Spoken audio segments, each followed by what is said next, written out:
2019, I feel like. That And that's like the last time you really were out like watching music. like, yeah, like go tuning in, watching a Raw or SmackDown. I was watching it, back then. My buddy Hank works at Prudential Center, so we used to always go to, one or two events a year. That was always a blast.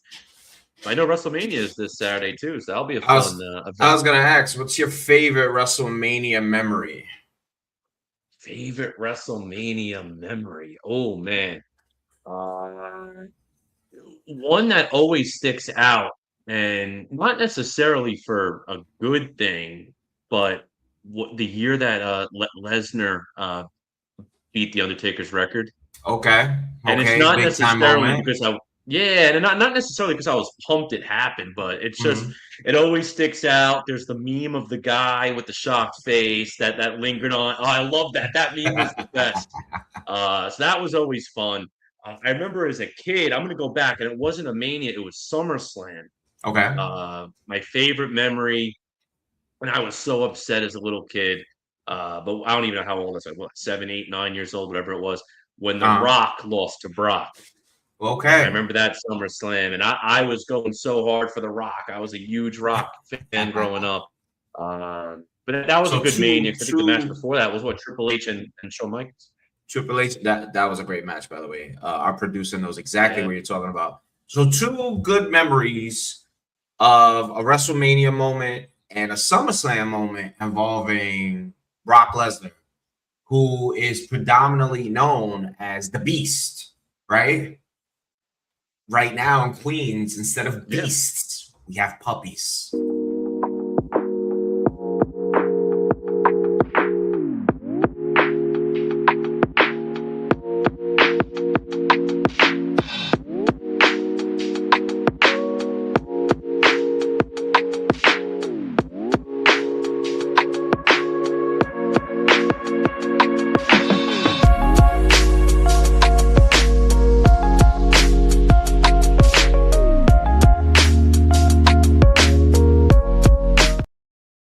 Ladies and gentlemen, welcome back to another edition of the SHEA'P UP podcast via the ESB network. My man Corey in the building with your boy kicking it with KEEF. It is a two-man game today. We run into Kobe and Shaq. You know what it is. What's going on, Corey? Listen, everything good going on except those New York Metropolitans. Yeah. I know some of you guys might have saw online. We had a couple of us go out to Tampa this last weekend to celebrate the Mm-hmm. Godfather, whatever you want to call him, Rich Rivera, his bachelor party. That's why I'm sporting the Rays hat. I love the OG Very style nice, hat, by the way. little Very nice. neon action in there. So I was like, you know what? Taking a Mets break. It's time for a Oh. little Rays action for the day. Oh, it looks like all right. So instead of just Kobe and Shaq, Rick Fox is joining the squad today. A little triangle Oh, offense. All right, uh-oh. we'll get this figured out. But as we begin to move on, ladies and gentlemen, before we begin this very unique episode, because there's quite a bit to talk about, quite a lot actually to not talk about. Corey, why don't you let everybody know about our upcoming episodes and who we're sponsoring this week? Yeah. And listen, we got a really good week ahead. Obviously, lot of lot of good stuff on ESB and Diamond Sports Media. But take a look at the schedule here. Right now, it is Thursday. So Thursday is our Shaped Up day at 8 p.m. Eastern. We also have a Bronx take earlier in the afternoon, Thursdays, 1 p.m. Tomorrow, go ahead and tune in. Queens Boulevard. Phil does a great job hosting our Queens Boulevard space on X. That is at 2 p.m. EST. ESB, watch Empire State of Baseball. You could find that Monday nights at 8 p.m. We also have Sierra, who hosts a phenomenal show Tuesday nights. So there's a show almost every night of the week. You got the clubhouse right there. Love the logo. Bronx Take hosted on X on Twitter Spaces throughout the week as well. So definitely want to give shout outs there, and also want to give a huge shout out to City Fades Barbershop. For those of you who are looking for a fresh cut, We want to talk some sports. There's a lot of bullshit to talk now with these New York teams. So why don't you talk some bullshit at the barbershop? Go get a cut at City Fades Barbershop over on Main Street in the Tottenville section of Staten Island. You will not be disappointed. It's a great shop if you're a Met fan, but a phenomenal shop if you're a sports fan. There's a lot of great sports memorabilia there, and the staff loves to shoot the breeze, as we do here tonight. Rich Fox, what's up, brother? Love the hat. Thank you, sir. I need something that match my Met shirt. All right, I like that. All right, cool. So we all got some sort of Met gear, respectfully. Gentlemen, you actually seeing your faces probably has put a bright smile to my face, because it's been tough watching this team. And you know, I know you guys have been away and stuff like that, and shout out to the Godfather and whatnot, but we are currently on an 8-game losing streak. It doesn't look like it's gonna end anytime soon. It will end. Not much positives to take. We scored a little bit of runs in LA. We scored a few in San Francisco, but it feels like that was like last year. So we haven't talked. We haven't even bounced off thoughts from one another, just generally where you guys are at, because if you look online, it's like a current meltdown. So I don't know. Where's the mindset with you gentlemen right now? Yeah, I mean, listen, from my standpoint, I'm conflicted, because on one hand, I am tired of there's time, it's early talk, because every year we get the same nonsense. It's early, there's time. You know what? There's no time like the present. How about you go out and win some ball games? So on one hand, I kind of agree with the Twitter fans. And then they're deep down, somewhere in this crazy, messed up mind, there's a rational fan who says, yeah, it is early. You think back to 2024 and what happened? They were, 10 games under in June. They went to the NLCS. 2025, the best team in baseball in June. What happened? They missed the playoffs. And I see so many times over the last, what seems like half a decade, where something like that happened. You know, look at 2021, the first year with Cohen and Lindor and the crew. The Mets were a first-place team to begin July. They were under 500. The Braves were under 500 in June. They won the World Series. Same thing when the Phillies fired Girardi, under 500, won the World Series. The Brewers last year are one of the worst teams in baseball in April. They were a playoff team. So, you know, they're deep. As much as I want to be pissed, the rational side of me does say it's early. Yeah, I mean, there's the two sides. There's the one side that's saying Soto's not here. You know, Polanco's not 100%. You know, several of the kids are not hitting all at the same time, and we know some of them are going to hit. Luis Robert offensively has been one of the few bright spots in the lineup. So if he can keep that up, that's a big positive. And when Soto comes back, you can consider even having Robert split Soto and Lindor, or him protect Soto instead of Bichette. And you can think about all the different ways you could switch it up. And then there's the fan that is kind of fed up watching this team in its many different forms it's taken over the past 4 or 5 years, do the same thing over and over again. And to me, the biggest common denominator right now is Francisco Lindor, in terms of who was on the team, who I've watched the Mets lead the Mets through these lulls before. And I'm starting to question if Lindor is ever going to be. He's a great player. He's probably, when he's at his best, the second best shortstop in all of baseball. We know that. But I have a problem right now watching this guy who's supposed to be your best overall player, not necessarily your best offensive player, but your best overall player, who watched your best offensive player go down and who you've needed to step up. And he has decided that he is not going to step up at all. He is first home run the other night, which is fine. It was the only run of the game that they lost 2-1 in an effort that where McLean pitched his rear off against the Dodgers. Where is he? He seems disinterested in baseball at the moment. He seems out to lunch on the base paths, out to lunch in the field. He doesn't seem checked into the season. And for a team that has aspirations to go somewhere, and Soto is hurt, what is Lindor doing? You know, we got rid of McNeil, we got rid of Alonso, we got rid of Nimmo, we got rid of the old guard, and every ounce of what used to, who could have contention of being the heart and soul of the team.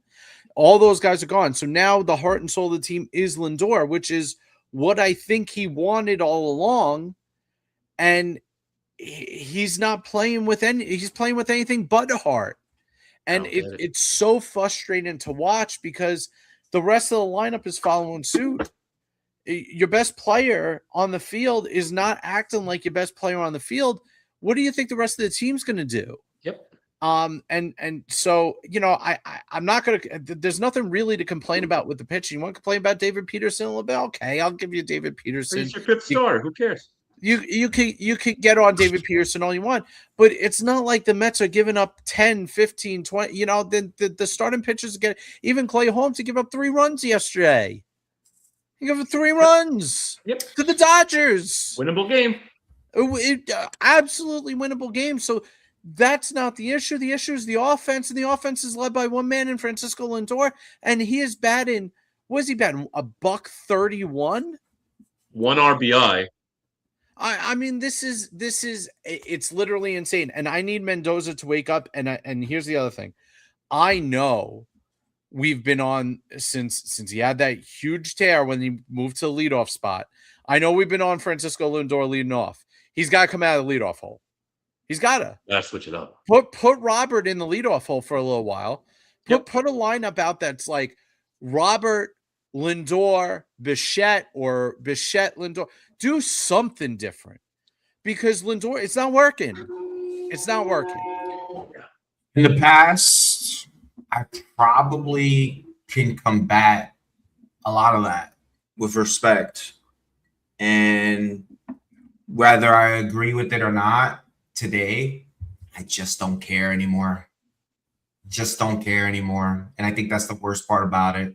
Because, sure, the guy wanted to be the leader of the team and all this extra shit or whatever, and it hasn't worked out in his favor. And granted, he's been atrocious. I think personally, side of his brain is scrambled from the slide at home, and the other side is just him trying to be some that he probably isn't anymore, you know, because he is getting up there in age. So it is what it is. But I personally just don't care. I don't. And I'm not saying I don't care about the team. I just don't care anymore about the player on the back of the jersey anymore. I don't. I really don't. It's changed. I don't feel an attachment to this team. I haven't in a while. I thought it was an interesting offseason by Stearns. He did what he could. But this is also, again, it just feels like a culture issue. I feel like they think they're good, and they haven't been good in a while. They missed the playoffs by 1 game last year, and I keep hearing it's early. It's a year and a month in my eyes.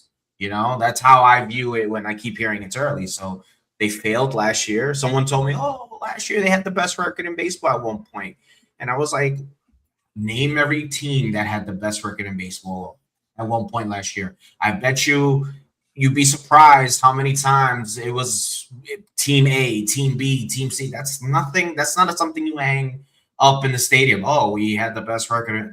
That's loser mentality. But in my opinion, this is a loser organization. And we are root for them. We root for them. But we celebrate all the things we shouldn't be celebrating. We puff our chest outs and we don't back it up. We don't. Simple. So I love Francisco Lindor. He's always going to be one of my favorite Mets, one of my favorite ball players. He's playing like shit right now. There's these kids suck. I think Carson Bench sucks, respectfully. That may bother people. I think he sucks. That's a little, I mean, that's okay. You don't have to like it. He's not playing well. He sucks. But he's 20. I don't give a fuck. There's a lot of people that are 22. Nobody cares. You're in the major leagues. You're professional. It's time to play ball. Beatty sucks. I don't want to hear it no more. Brett Beatty sucks, guys. It's in that Nick Evans class. Yeah, if his name wasn't Brett Beatty, it'd be a different story. Don't get me started on the other guy. He's worse. He's the worst one out of all of them. The worst. Someone here was fighting me all season. He hit a bunch of home runs in the post. I don't give a fuck. Because he fakes it for a week and guy sucks. Everybody changes guy their mind. Sucks. Leave him in San Francisco. Give me cash considerations because that's the only place he can hit. But he sucks. So we got 3 dead ducks in the lineup. Then, for whatever reason, Tommy Pham is back. One of you beautiful, handsome gentlemen can tell me why that is. Don't know why. Felt like a gimmick move, but again, I might be a little emotional about it. I like Tommy Pham, though. I think he's a good baseball player for what he's done, right? Robert's been cool. I like what Robert's been. Bichette's been pretty ass, but better. The ass has been a little better, right? For I'm not worried about Bichette. I've seen enough out of him to know he's gonna hit, he's gonna produce. He's like gonna have calories, brother. Feels like empty calories in this lineup. He's gonna have his mistakes at third base. I think that comes with the territory. But I've seen enough of him that I'm not worried about him. I think he serves no purpose if Juan Soto's not in the lineup. He's useless. Well, here's the problem with Bichette. Lindor's not getting on in front of him. What is he doing? He can't. There's nobody to drive in for him. Mm-hmm. True. He doesn't. You know. I think what you said, moving him out of the leadoff. I think why not? Why not? Yeah, it's not a bad idea at all. Put Bichette lead off. If Robert's walking, even better. Put Carson Bench lead off. Fuck it. Why not? Show me some. Show me some. The kid swings a bat like a 2-year-old. I can't. I don't get it. I don't get it. There's a few starting pitching performances that this organization should have not lost. Kodai Senga had one. I mean, how many already has McLean had? Can we pause for a second? Yes, sir. On a positive note, this guy McLean, is everything we dream of, and I'm still waiting for the 8 shutout that we were getting from Harvey when Harvey. I remember when Harvey came up. He's as good. He's a different flavor than Harvey. Harvey did it with an electric fastball and would just snap that slider off and make you bend your knees. This guy is unhittable. I mean, this is a guy this guy has no hit stuff. I mean, like when you talk about no hit stuff, you talk about untouchable. You could see it start to start. If he figures out that sequencing where he becomes completely unpredictable, he could throw all 6 pitches at any point in time, and he's not quite there yet. You know when the curveball's coming, and you saw it in his last start where he started to, on those 1-2 counts where the guys are looking for the sweeper, he popped him a fastball. If he starts doing that, hitters have no chance against this man. Where do we? Tell you what, this guy's going to be a Cy Young candidate. I'm perennial. He was a 2-way player. He was a hitter in college. We might as well let him hit and have Tyrone Taylor play the outfield and someone DH for him. With the offense ain't gonna hit. McLean will hit. The Mets offense was fun when they had Martin Cologne, 500-pound man hitting home runs. This offense was good because they were the one team where it seemed like 4 out of 5 starters gave you something in the 9th hole, and the one guy who didn't, everyone couldn't wait to see him because he was such a fun time in the box. Yeah.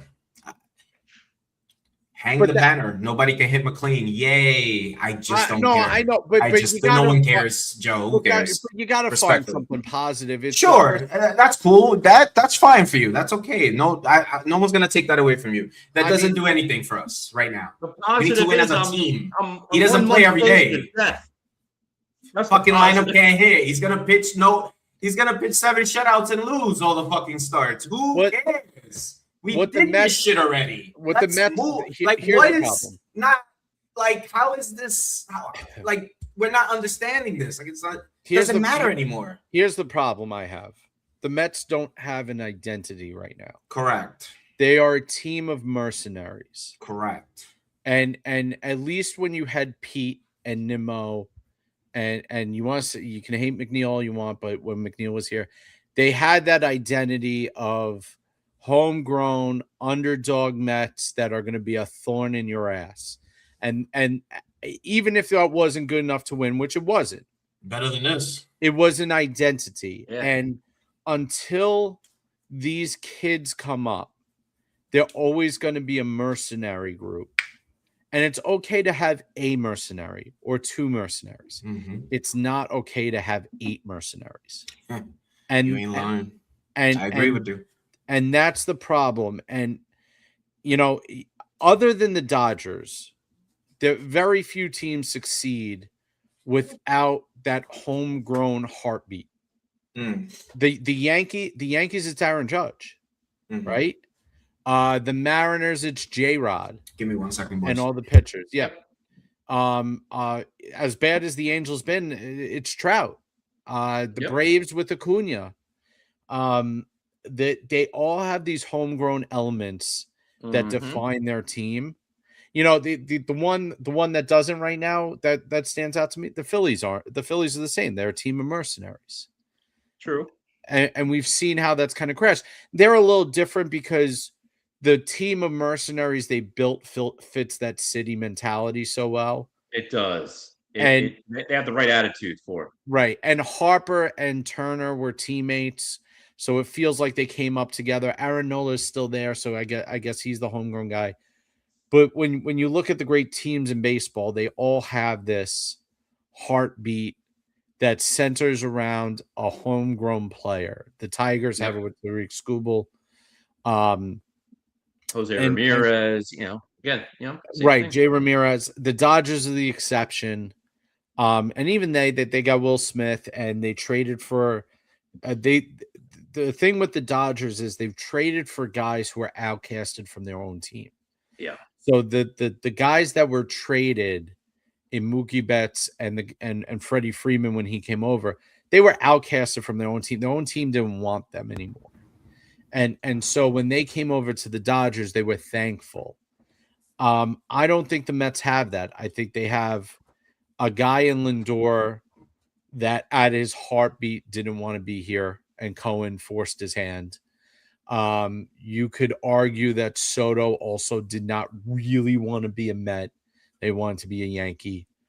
And until they get that heartbeat, that star player, whether it's Carson Wentz and Nolan McLean and whoever the next guy is, if there is a next guy, AJ, maybe it's AJ Ewan, maybe it's Jacob Reimer, whoever one of these guys is going to come up and be that core. Until you have a homegrown core, you're not going to be successful because everybody else is just a mercenary. Bo Bichette's the definition of a mercenary. He's going to be here for 1 year, maybe 2. Yep. Well, I'll tell you what, at this rate, if he's playing like he's playing, he might not opt out of that deal. We'll see. Yeah. We're stuck with him. Yep. I don't think no one's going to give him that kind of money. We're stuck with him. Wow. But hey, look, this is not doom and gloom shit. This is, if they turn it around, I'm going to be very, very happy. But I don't see a winning team here. They could turn it around, play around 500, have a nice streak. They're already 8 games behind the 8 ball. Well, I don't see a team. Well, there you go. I agree. I don't see a team. Listen, Joe, almost everything you said, I'm with you. I'm not even bullshitting you. I'm dead serious with you. I agree with the mercenary shit. I agree with the fact you got to move Lindor out of the lineup, the leadoff shit. That's a Mendy thing, which we're going to get into in a second. I also agree with the fact that there is no team. This is identity-less baseball. I have so many things I love about Pete Alonso and so many things I hate about Jeff McNeil and so many in-betweens about Brandon Nimmo. I'd rather have them here right now. I'd rather have them all here. To me, Marcus Semien sucks too. He's done. Cooked. He's fried. He's done. They're gonna have to eat the money at the end of this year. Maybe bring him back next year, but they're gonna have to eat money. All right, there. That's going to be the bad move. Yes, that's going to be the bad move because and I heard it on Spaces and people hate on Nimmo so much. That dude played 150 games 4 years in a row. He had 20-something home runs 4 years in a row. You'd rather have, real quick, not to cut you off, you'd rather have right now Brandon Nimmo or any one of those left-handed bats.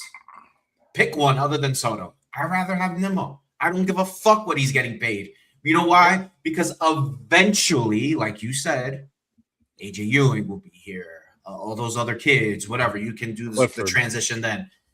David Stearns has dropped a colossal egg. We'll get to him in a sec. But the main talking point, gentlemen, has been Mendy. And with all due respect, I'm not a big Mendy guy either. I'm not. I feel like the 2024 Mets were led by clubhouse guys. Like I like JD Martinez, Jose Iglesias, Jose Quintana's, yada, yada, yada, whatever. And a lot of mercenaries there too. And they all just came into a perfect storm, whatever.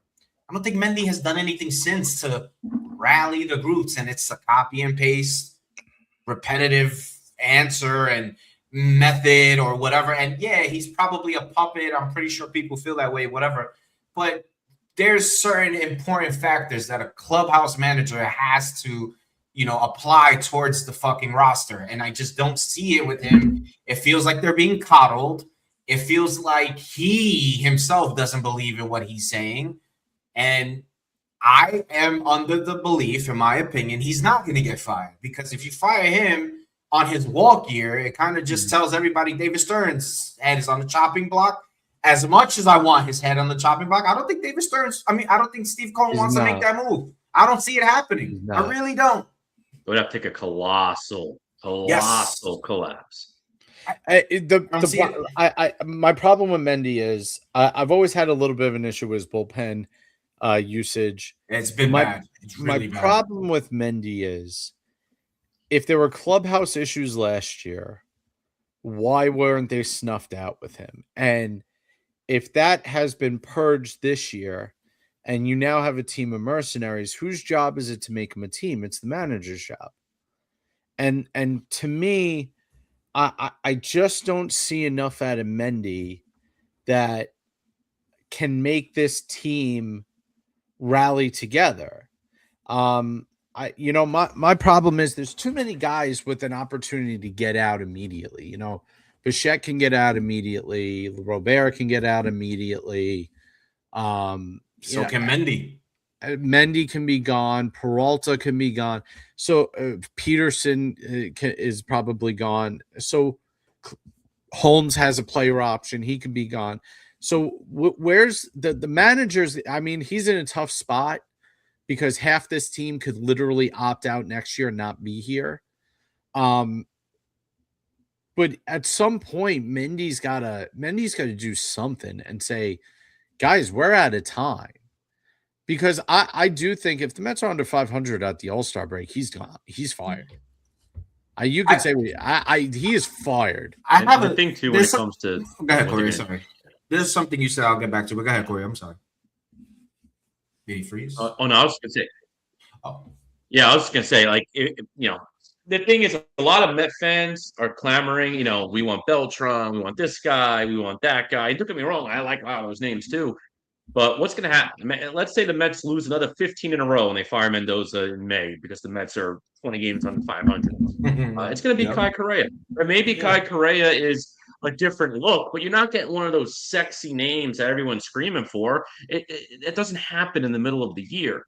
Now, if you want to talk post this year, who are the two guys? There's two guys that come to mind. One has been mentioned a lot lately in Beltran, and I think he got the unfortunate shaft when he should have been the manager for the team a few years back, and the whole Astro scandal came out.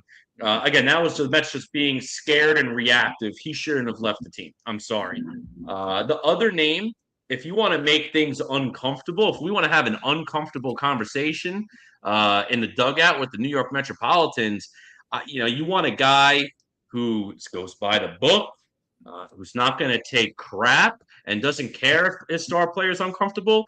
And I hate to go back to the Yankee well, but that is Joe Girardi. So I honestly, right now, if I had to pick two names outside of Kai Correa, who will be the interim manager should Mendoza get fired, Carlos Beltran, I think would be the one I would love the most because the sentimentality behind it. But I think Joe Girardi is the ass kicking in these players' minds that they need.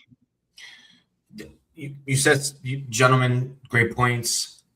Joe, you said something that stood out to me, and it's half this team could be gone at the end of the year, and we just saw a good portion of the team gone. And a lot of the guys that we saw gone, we probably were like, whoa, you know? And to Corey's point, like, we could be going after manager A or manager B, whoever, right? At that point, we're asking David Stearns to fill holes that he's created himself again. And he does not have the credibility from myself, from, I don't know about you, but he hasn't really done wonders here, honestly. The development with the prospects, sure. We can use that as a stepping stool towards the future, but it's been the future for a while. And I just don't know when I'm going to see on the major league level a consistent major league team performing clean baseball. I'm not even asking for the World Series, but we look a mess. This defensive breach of run prevention is blown up in his face for the third year in a row. The constant rotation of bullpen arms. Mendy Short, terrible at managing a bullpen. But look, why is Richard fucking Lovelady there when you know you're going to trade him? And they traded him today. Like, what the fuck are we doing? Trade back from tomorrow. Yeah. Like, what the fuck? And then the part that fucks me up is if you're going to be this weird organization where you're just moving pieces and moving them around or whatever, why the fuck did you go spend $800 million on one guy? What's the point of that? He didn't even want to be here. He should have stood in the Bronx. If you're going to outbid just to wave your shit around and say you got the biggest Willie, cool. But for what end if this is the result? Because honestly, guys, if he's not on the field and McLean's not pitching, there's no reason to watch. There isn't. Yeah. And I hate to do this. It's only 19 games. But this team has been a mess for a minute. Like that 2024 team, like it mirrored over a lot of issues. We had issues before that miracle run. We saw them last year. Yes, there's new guys here, but some of these new guys here, they just don't fit. And God forbid there's a ticking time bomb on a guy like Robert. God forbid, yeah. Right? Then what? My thing is, when you really look deep into the Met history over the past decade, it's a miracle that this organization is even semi-competitive. Correct. Because let's talk before Stearns. Do you know how many GMs we've had since 2015? Including the triumvirate, had 9 GM. We have 9 men. I was going to say 7. making decisions. And we could go through I'll go through the quick list, all right? So let's go since. Oh wait, before you go through the list, wouldn't it benefit this man to have a general manager assisting him? I think it would. Yeah, I think that is something that we should talk about in the future. But continue. I didn't mean to jump away. I apologize. Obviously, we had Omar, and then we had Sandy, right? We had Rico in between. Sandy from 2010 to 2018. All right, so that was a period of stability. We could say what we want about Sandy, good and bad. The triumvirate of John Rico, Omar Minaya, JP Riccardi, right? So we're at 4 since 2018. Brody Van Wagenen, Jared Porter, Zach Scott, Sandy Alderson again, and Billy Epler. 9. We've had 9 people, and think about it. 9 different. The organization. You know, we've had Nimmo in this organization since what, 2012.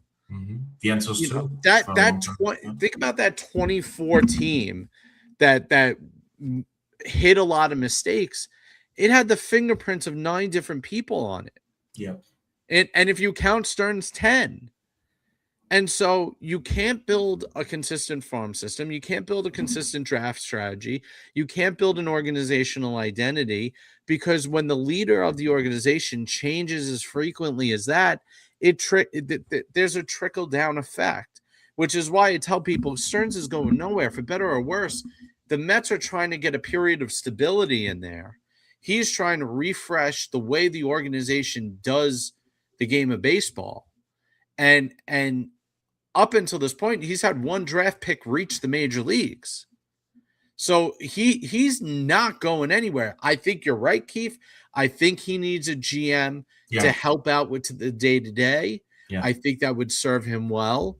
I think at the end of the day, he's still going to have final say over personnel decisions, but somebody being involved, whether it's taking the minor league portion or taking the major league portion off his plate so he could focus on one of them, I think would do him a lot more. But truth be told, we're lucky with that amount of turnover in the GM office or the president of baseball ops, whatever you want to call it. We're lucky we're not the Colorado Rockies right now. Well, that's because we got a owner who correct. And Cohen's money is the only reason we're competitive. The only reason. Yeah. Absolutely. So every time I get disappointed in the Mets, I have to go back and look and say, well, where did these guys come from? Like, okay, Soto, Peralta, Minaya, Bichette, and wait, Robert. Joe, I have to interrupt.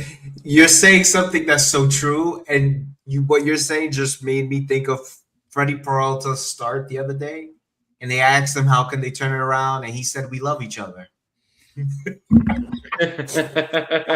Yeah, Peralta, how about you don't hang a freaking chain? Oh God! Like, let's start with that, and then we can go to the lucky. These guys barely know each other. They're saying they know each other. Fuck, I know. Sorry, Joe. I know. And even to Joe, to add on to your point too, because you're talking about GMs.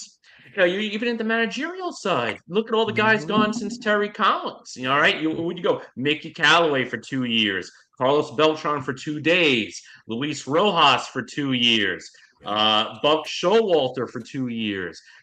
That's 4 managers. Now you're on Mendoza. That's 5. That's 5 managers since Terry Collins. At least with Terry Collins, he was there for almost a decade. I think he was there, like 7 years, probably, Terry Collins. At least he had a little bit of stability. There's no stability with it. And the point with chemistry, too. And even though the time, you know what, when it happened, the timing made no sense. In retrospective, the time made perfect sense. Last week, I think it was last Wednesday, actually, so exactly a week ago, the Pedro Martinez video dropped, where he was saying something about this Mets team. They have no identity. They have no chemistry. They need to find a way to get that unit together. And we were all saying, all of us were saying, is this like an old video? The team just won 4 in a row. It looked old too, like choppy. Yeah, that's why I thought it was old. Yeah. And then what happens? They haven't won a game since. They're 0-8 since that video dropped. So, ironically, everything he said was right. So, that video wasn't from the past. That video was from the future. Absolutely wild. Absolutely wild. But he was 100% correct. There's no identity with this team. I agree with stability. They need a little bit of organizational stability to get their footing under them. But I don't know what's up right now because they try to bring up these kids. They underperform. Only McLean's the one kid who's overperforming. I don't know what the answer is. I don't know. It feels like they're trying to be good at everything. Like they're trying to be the Dodgers and fast forward. Yeah. And they're trying to be good at every aspect of the game. They're trying to be good defensively. They're trying to be good offensively. Yep. They're trying to be good at pitching. They're trying to be good in the bullpen. Like, and if you go back, let's just take the Mets teams, and we haven't done a lot of winning, but each of the teams that have been successful, you can point to one thing they did great. And the rest of the game was mediocre, right? Like 06, they bludgeoned teams to death. That was their strength. They were out to win ball games 10-7, and they didn't give a crap how many you scored because we could score more, right? The 2015 team wanted to beat you 2-1 every game. We don't care how well your pitcher pitches because our pitchers are better. And all we need is one bomb from Cespedes or one lucky hit to fall in, and we're going to beat you, right? And we can argue whether that's good or bad or indifferent. The 2024 team was going to be like, no matter what lead you have, it's not safe. We're going to come back on you. We don't pitch the best, we don't hit the best, but we our will to beat you is higher than everybody else's will, and that's what they did great. And if you want to go back to 1986, we do cocaine better than anybody else. We hate each other more. The 1986 was, we hate each other more than you hate us, so F you, we're going to beat your ass. That's what they were. And so if you go through the Mets history of the successful teams, they were phenomenal at one thing and they were survivable with the rest. And it just feels like we're trying to be good at everything. And you're just going to have to accept that, maybe put the extra resource to be great at that one thing and then worry about the other one down the line. I have a lot of thoughts about the future and I would love to talk about it more. But for the right now, in the current, you know what? I'll just take a win. I don't need a winning streak right now. I just take a win. I just need 9 innings. I'm not even looking at the standings. I know we're the worst play. Honestly, because I watch fantasy baseball purposes. I watch a lot of teams. I watch a lot of games. Be real with you guys, man. Marlins look great. Nationals, not great, but better than us right now. And that's the part that hurts, because I think the Nationals are going to end up being a mess at the end of the year. And right now, even the Rockies look pretty decent at some points so far this year. So, yeah, I know we got a few wins, but, I just need this team to have like a nice 6-0 win. That's all I want. It doesn't even have to be home runs, because Lord knows we can't even hit for power anymore. But just a nice clean dub. Like, I keep thinking about that first game, and God forbid if O'Neal Cruz, actually plays good defense, how would it really look now, right? So we're coming up on the hour mark. It was kind of event session today. All three of us are kind of over the shit. Like, we're not here to, it's early, but we're over it. Like, we're over it. This is not, we're not new Met fans. Like, I understand if you're under the age of 25 and you have a lot of baseball knowledge and you're willing to just sit there and say, yeah, it's early, it's cool. For us, it's not early. We're tired. We're 3 tired Met fans. And there's another one that isn't here. He'll be here next week, hopefully. But with all due respect, we just need a W tomorrow. We really need a W. And hopefully, because we recorded tonight, that brings us some good luck. Gentlemen, so happy to have you guys back. It's been hard to watch. I watched the McLean game. I didn't watch the other 2 games. If McLean's pitching, I'm locked in. If the other guys are pitching, I'm holding my breath. That even goes for Peralta, too, because if he can't even get out of the 5th inning sometimes. But now that I got you guys back, maybe things turn around. You know what I'm saying? So I appreciate you, gentlemen. Thank you again.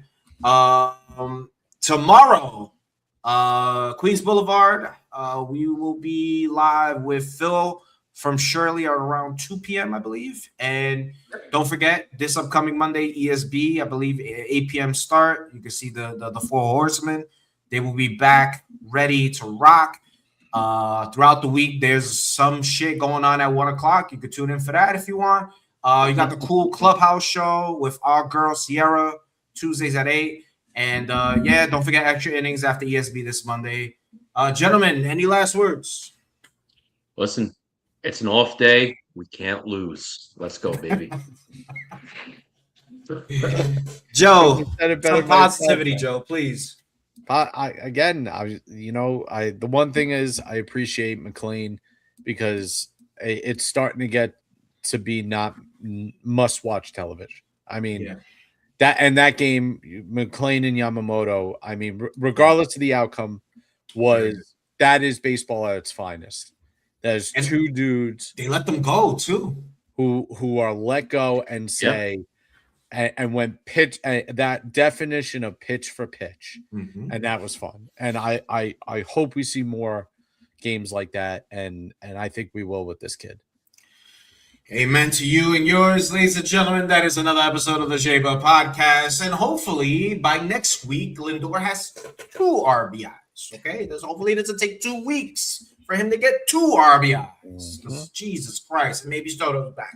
Who the hell knows, gentlemen? It's another one in the books. We appreciate everybody in the chat. We're out of here.